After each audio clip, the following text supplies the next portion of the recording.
우리 다 같이 한 마음으로 역대상 21장 1절의 말씀 같이 합독해 보도록 하겠습니다. 사탄이 일어나 이스라엘을 대적하고 다윗을 충동하여 이스라엘을 계수하게 하니라. 아멘. 사랑하는 여러분, 가끔씩 마음이 굉장히 조급해져서 지금 당장 말하고 싶고 지금 당장 행동하고 당장 결정하고 싶은 충동이 일어날 때가 있습니다. 그런데 시간이 조금만 지나고 나면 내가 왜 그렇게 급하게 일을 했을까? 급하게 말하고 행동하고 결정했을까? 후회를 하게 되지요. 조급함은 하나님께서 좋아하시지 않습니다. 조급하면 항상 실수를 합니다. 그래서 마음에 조급함이 생길 때, 불안함이 생겨서 오늘 지금 당장 하지 않으면 죽을 것 같은 그런 답답함이 느껴질 때는, 사랑하는 여러분, 차라리 십자가 앞에서 죽는 게 좋습니다.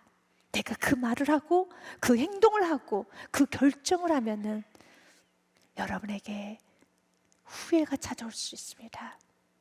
오늘 다윗을 힘있게 사탄은 충동질하면서 지금 당장 명령하여서 이스라엘 숫자를 계수하라라고 합니다. 조급해졌습니다. 불안해집니다.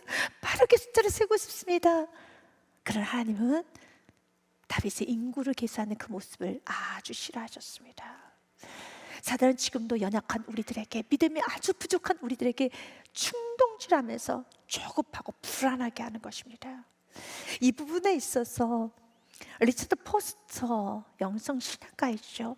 그는 이런 말을 했습니다. 조급함은 마귀 적인 것이 아니라 아주 단호하게 말합니다. 마귀다. 조급함은 육신의 일이다. 하나님은 조급하시지도 서두르지도 않으신다라는 말합니다. 그렇습니다. 내 마음이 조급해졌다라는 것은 지금 마귀가 충동질하고 있을 수도 있습니다. 그래서 내 마음이 조급해지며 불안해지며 정신이 없어질 때, 그때 자기 영혼에게 선포해 보십시오. 이 시간 나서 예수 이름 명령하노니 나를 불안해하고 나를 조급하게 만드는 어둠의 영, 나를 무너뜨리게 하는 어둠의 영 사탄은 썩 물러갈지어다 라고 하면서 마음의 평안을 찾아야 되는 겁니다. 다윗은 이 부분에서 와르르 무너졌습니다. 그리고 요압 장군을 불러서 빠르게 가서 이스라엘의 인구의 수를 세어보라 라고 말합니다. 동일한 말씀이 기록되고 있는 사무엘하 24장의 말씀 8절과 9절 말씀 보면 약 9개월 20일 동안에 온 이스라엘 전역을 돌아다니면서 이스라엘의 군대의 수를 셉니다. 그들의 무리가 국내를 두루 돌아 9달 20날 만에 예루살렘에 이르러 요압이 백성의 수를 왕께 보고하니 곧 이스라엘에서 칼을 빼는 담대한 자가 80만 명이요 유다 사람이 50만 명이다. 다윗은 인구계산을 하고 난 후에 그제서야 정신을 차리고 난 후에 그제서야 주님 앞에 심하게 통곡하며 내가 참으로 어리석었습니다. 너무 큰 죄를 범하였습니다 라고 엎드려 옵니다. 본문의 말씀 8절 말씀입니다. 다윗이 하나님께 아뢰되 내가 이 일을 행함으로 큰 죄를 범하였나이다. 이제 간구하옵나니 종의 죄를 용서하여 주옵소서. 내가 심히 미련하게 행하였나이다. 내가 심히 미련했습니다. 저 걱정이 나서 내가 행동했습니다. 내가 심히 미련했습니다. 그러나 그 대가는 아주 컸습니다. 하나님은 다윗의 범죄로 인해서 이스라엘 안에 전염병을 창궐하게 하여 7만 명이 죽습니다. 그럴 때 우리가 생각하기를, 아니 다윗이 죄를 범했는데 왜 이스라엘 백성이 죽는 거야? 여러분, 다윗이 죄를 범하여도 이스라엘 백성이 죽습니다. 왜 그렇습니까? 우리는 하나가 된 유기체적인 공동체이기 때문에 그렇습니다. 우리는 여러분 서로 살아있는 유기체입니다. 그래서 그 영혼이 아파 무너지면 나도 아픕니다. 그 영혼이 쓰러지면 나도 아픕니다. 그래서 진짜 여러분이 자녀를 사랑한다면 부모는 죄 짓지 마십시오. 그 죄의 대가는, 그 죄의 채무는 자녀에게 고스란히 넘어갈 수도 있습니다. 팀 켈러가 이런 말을 합니다. 죄의 대가를 지불하는 것이 아니라 죄는 항상 빚을 만든다. 그리고 그 빚은 누군가 반드시 치르게 된다. 채무가 있다라는 것이죠. 맞습니다. 다윗 한 사람을 인하여서 이스라엘 전체가 어려움을 당합니다. 그럼 반대로 다윗 한 사람이 바로 섰었을 때 이스라엘 나라가 강성한 나라가 되었었죠. 동일하죠. 여러분, 우리 공동체 안에서 우리는 서로 살아있는 공동체이기 때문에 내가 바로 서게 되면 우리 가정은 다 살아나요. 교회는 살아납니다. 누구 핑계 댈 것이 없습니다.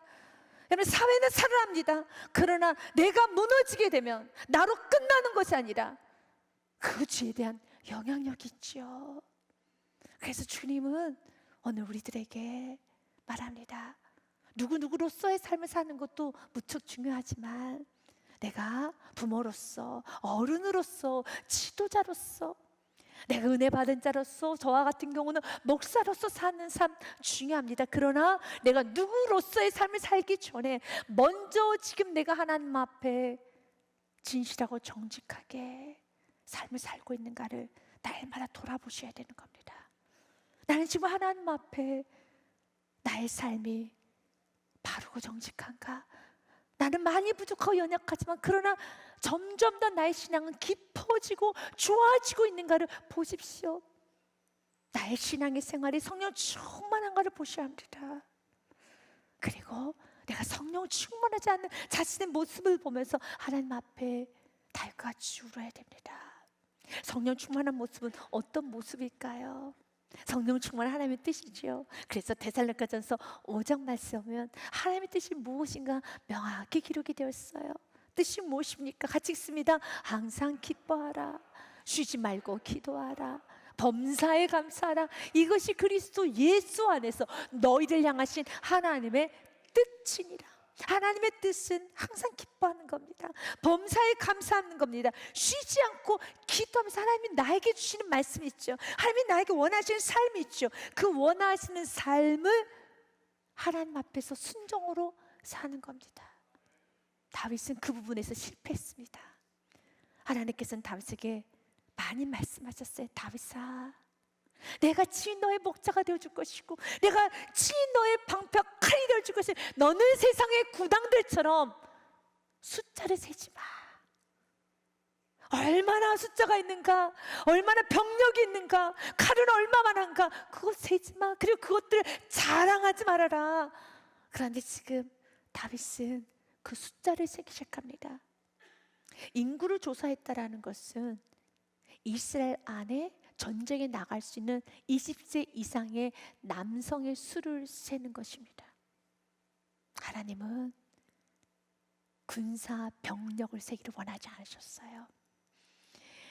그리고 그 숫자를 보면서 마음에 안정감을 얻고, 우리는 이만큼 병력이 있으니까 이제 우리는 안전한 나라, 부강한 나라이다 라고 그렇게 스스로 안정감을 갖는 것이 아니라 하나님의 도와주시 아니하시면 한 발짝도 살아갈 수 없습니다. 여호와가 나의 목자가 되어주신다면 숫자가 없어도 너무 무력해도 나는 부족함이 없습니다.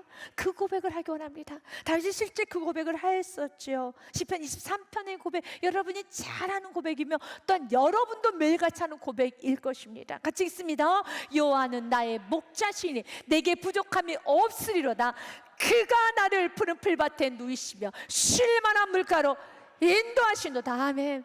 하나님이 나를 인도하시는데 그가 과거 사울왕에 쫓겨다녔을 때도 갈 데 올 데 없었어요. 무서웠어요. 머리 둘 곳도 없는 그의 삶이었었습니다. 그러나 다윗은 하나님 목자 삼고 살았을 때 부족함이 없습니다. 감사합니다. 그 수많은 세월을 이겼고 지금 이렇게 통일한국의 왕이 되었습니다. 그렇다면 여기까지 인도하신 하나님께서 앞으로도 인도하실 걸 믿고 나아가기를 원합니다. 그런데 다윗의 마음에 교만이 들어왔습니다. 그리고 다윗의 마음 안에 자신의 삶을 들여다보면서 얼만큼 자신이, 어느 정도 자신이 업적을 남겼는가 보고 싶은, 공로를 내세우고 싶은 그런 마음이 슬그머니 찾아왔습니다. 조심하셔야 되는 것입니다.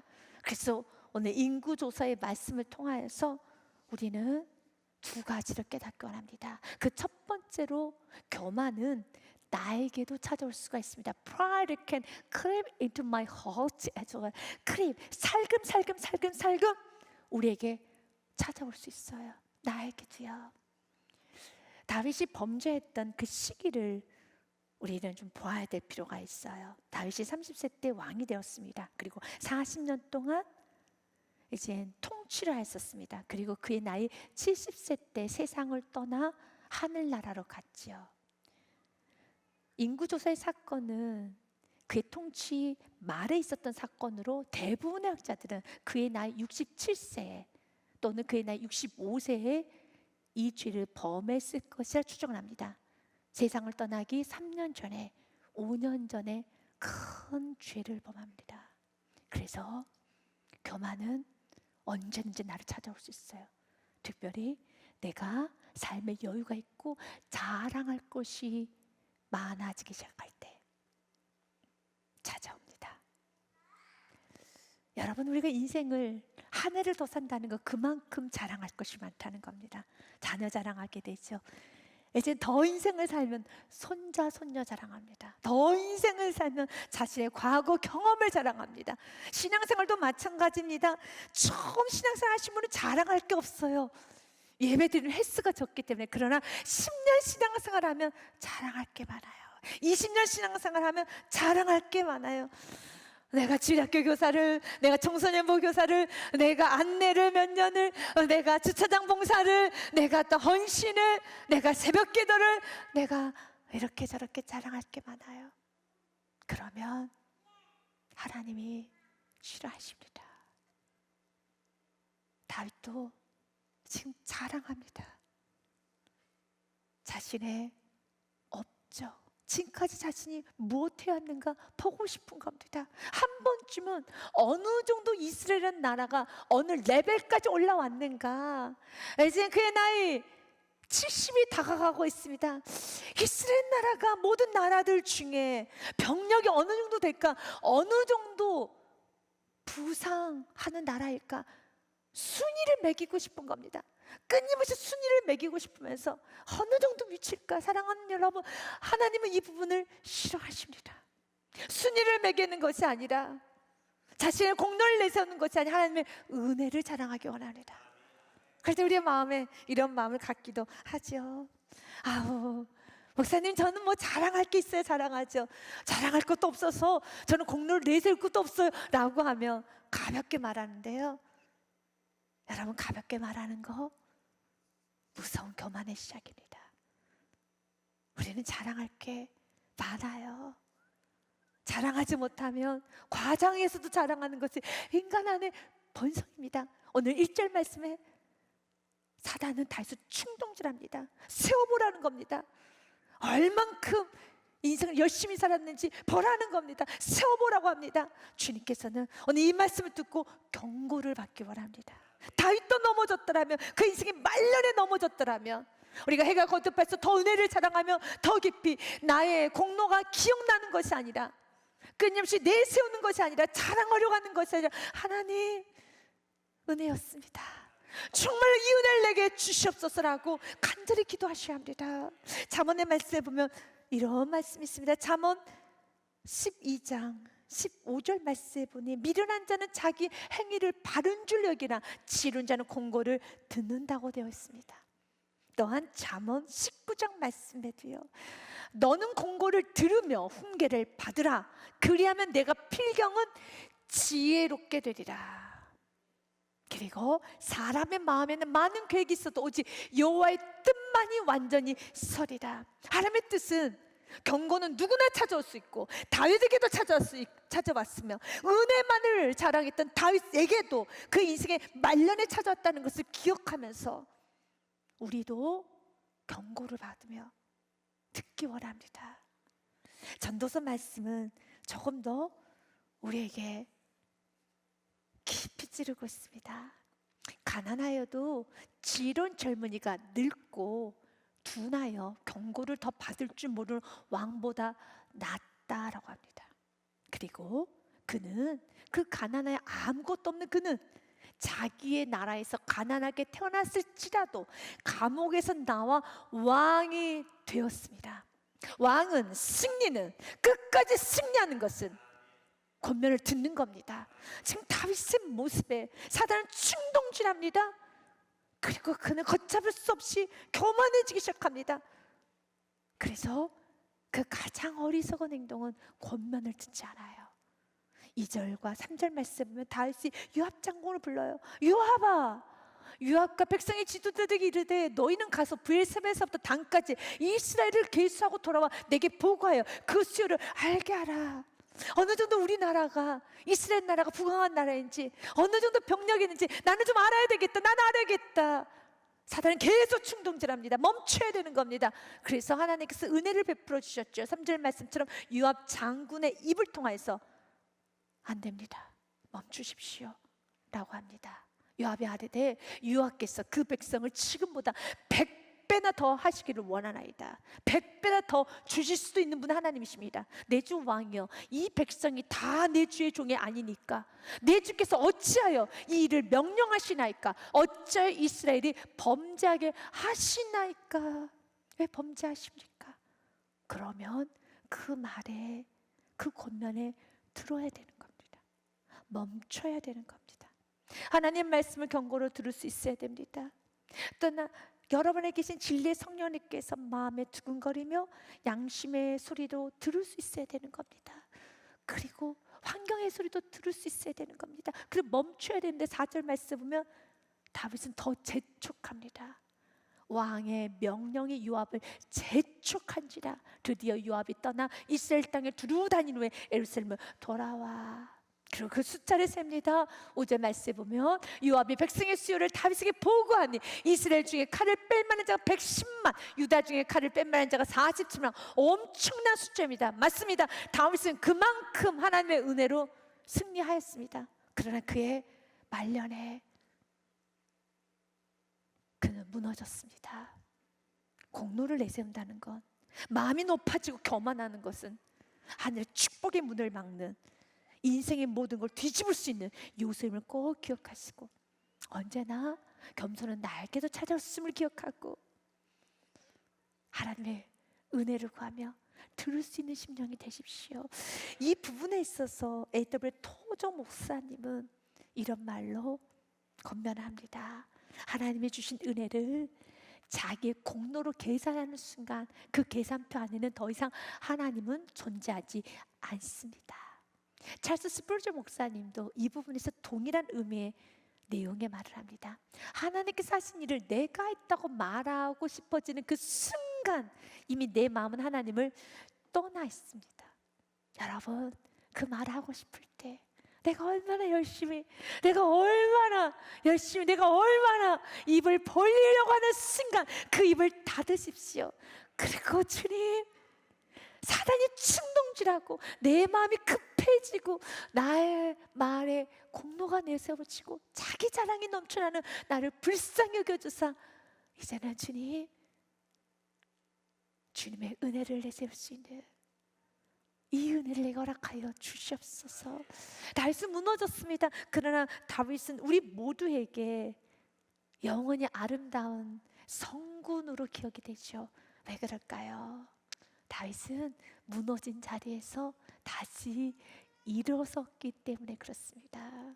그래서 우리가 두 번째 기억해야 됩니다. 겸손은 humility, 겸손이라고 하죠. 겸손은 그럼에도 주님을 붙잡는 것이 겸손입니다. Humility is still holding onto the Lord.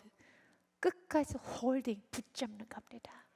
붙잡으셔야 되는 겁니다. 이 부분에 있어서 아더 핑크는 다윗의 일대기를 기록해놓은 그 책에 보면 아주 짤막하게 이런 단어를 썼습니다. 인생 말년에 가장 어리석은 선택을 했지만 동시에 가장 현명한 선택을 했다라는 말이 있습니다. 그 이유가 무엇인가? 갓선지자가 하나님의 말씀을 다윗에게 전합니다. 사무엘 역대상 21장 9절 말씀에 보면 여호와께서 다윗의 선견자 갓에게 말씀하 이르시되 가서 다윗에게 말하여 이르기를 여호와의 말씀이 내가 내게 세 가지를 내어 놓으리니 그 중에서 하나를 내게 택하라. 내가 그것을 내게 행하리라 하셨다라 하신지라. 하나님께서는 벌을 내리시겠다고 합니다. 그런데 그 벌을 너가 택해라 합니다. 마치 지금 우리 자녀에게 몇 대 맞을래? 너가 말해봐 라고 하는 것처럼 다윗에게 선택권을 줍니다. 그런데 다윗의 선택이 너무 아름답습니다. 역시 다윗은 하나님 마음에 합한 자입니다. 역시 다윗은 겸손합니다. 11절 말씀에 보면 다윗에게 찾아갑니다. 다시 다윗에게 나아가 그에게 말하되 여호와의 말씀이 너는 마음대로 선택하라. 12절에 혹 3년 기근은 이제 첫 번째, 두 번째 혹 내가 석 달을 적군에게 피하여 적군의 칼에 쫓길 일이든지 도망자로 살던지, 세 번째 혹 여호와의 칼 곧 전염병이 사흘 동안 이 땅에 유행하며 여호와의 천사가 이스라엘 온 지경을 멸할 일이든지 라고 하셨나니 내가 무슨 말로 나를 보내시에게 대답할지 결정하소서. 세 가지 중에 결정하라는 겁니다. 그러나 그 세 가지가 다 너무 무섭습니다. 여러분 무엇입니까? 여러분 그 세 가지, 그 첫 번째가 3년 기근, 또한 석 달 동안 도망자 생활을 하는 거, 그리고 나라 안에 전염병이 도는 거 너무 무서워요. 너무 징계가 큽니다. 그러나 다윗은 선택합니다. 무엇을 선택했을까요? 그 세 가지 중에 무엇을 선택했을까요? 13절 말씀이네요. 같이 읽겠습니다. 시작. 다윗이 가세게 이르되 내가 공경에 빠졌도다. 여호와께서는 긍휼이 심히 크시니 내가 그의 손에 빠지고 사람의 손에 빠지지 아니하기를 원하나이다 하는지라. 다윗은 선택했습니다. 그리고 고백합니다. 하나님 긍휼이 너무 크십니다. 다윗이 회개했다는 증거입니다. 회개하는 자는 불평하지 않아요. 원망하지 않습니다. 합리하지 않습니다. 남 탓하지 않습니다. 하나님 탓하지 않습니다. 하나님께 과하다라고 하지 않습니다. 어떤 면에서 하나님의 징계가 너무 과하게 느껴질 수도 있을 수도 있습니다. 하나님, 내가 전쟁을 치는 것도 아니고 사람을 죽인 것도 아니고 이스라엘에 전쟁에 나가는 숫자 셌다고 이렇게도 징벌 하십니까? 아니 3년 기근, 석 달 동안 도망자 생활, 하나님은 내 마음 아시죠? 내가 얼마나 도망자 생활한 동안 상처를 받았는지. 그런데 또 도망자 생활을 하라고요? 전염병? 하나님 너무하십니다라고 하나님께 항변하잖아요. 여전히 다윗은 이렇게 고백합니다. 하나님은 긍휼이 심히 크십니다. 자기 죄를 알면 자신의 악함을 알고 자신의 죄를 알면 하나님의 그 처사가 너무 귀합니다. 하나님 여전히 긍휼이 많으십니다. 그가 긍휼의 하나님을 찬양합니다. 긍휼의 하나님께 감사하면서 그리고 선택하는 하나님, 저는 어떤 것도 좋습니다. 그러나 한 가지 조건이 있습니다. 사람의 손에는 맞고 싶지 않습니다. 맞아도 하나님의 손에 맞고 싶습니다. 저는 맞아도 하나님의 손에 맞아야 되겠습니다. 사람의 손은 싫습니다. 그는 하나님을 사랑한 자예요. 하나님을 떠나려고 하지 않는 자입니다. 그는 하나님을 붙잡는 자입니다. 여러분에게 이 은혜가 있어야 되는 것입니다. 사랑하는 여러분, 우리 자녀를 키울 때 부모의 속을 뒤집는 자녀들이 있어요. 근데 참 부모에게 기쁨을 주고 예쁜 자녀들이 있어요. 어떤 자녀들인가요? 실력이 있고 공부를 잘하고 능력이 있는 자녀 아니죠. 부모는 자녀가 조금 부족하고 조금 여러분 실력이 없고 잘하지 못해도 내 자녀이니까 예뻐요. 그런데 내 속을 뒤집는 자녀들이 있어요. 어떤 자녀들인가요? 자녀가 잘못했을 때 부모가 매를 들었습니다. 부모가 매를 들고 잘못했지라고 합니다. 그때 어떤 자녀는 그 부모의 매 앞에서 벌벌 떨면서 잘못했다고 싹싹 빌고 부모의 품에 안기는 자녀들이 있어요. 부모의 품에 파고드는 자녀들이 있어요. 파고들면 그 매는 더 이상 못 때려요. 웃음이 나오죠. 어떤 자녀는요, 부모하고 맞짱을 뜨듯이 때려보세요. 버티는 자녀가 있어요. 입에 힘이 들어가 있습니다. 어깨에 힘이 들어갑니다. 몸에 힘이 들어가면서 맞겠다는 겁니다. 아니 또 도망칩니다. 끝까지 여러분 힘을 단단히 주면서 부모의 속을 뒤집지요. 잘못했습니다. 그 말 한마디를 아주 어린아이처럼 정성스럽게 내가 잘못했어요 라고 부모의 가슴속에 파고들지를 못하고 부모가 매를 때리도록 버티고 있는 자녀, 마음이 아프죠. 속이 상하죠. 여러분은 어떤 자녀입니까? 다윗은 하나님 마음에 참 아픈 자예요. 다윗은 하나님 마음에 흡족한 자예요.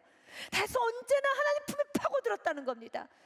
그래서 다윗은 겸손이라는 겁니다. 사랑하는 여러분, 하나님은 우리 연약함을 채우라지 않습니다. 그러나 오늘도 말씀을 통하여 권면을 듣기 원합니다. 그리고 조심하기 원합니다. 교만을 조심하셔야 됩니다. 공론 내세우는 걸 조심하셔야 됩니다. 자기 자랑을 조심하셔야 되는 겁니다. 그리고 내가 넘어졌다면 가장 겸손하게 다시 주님의 손을 붙잡고 일어나셔서 주님 품에 꼭 안기시는 은혜가 있으시길 주님 이름으로 축복드립니다.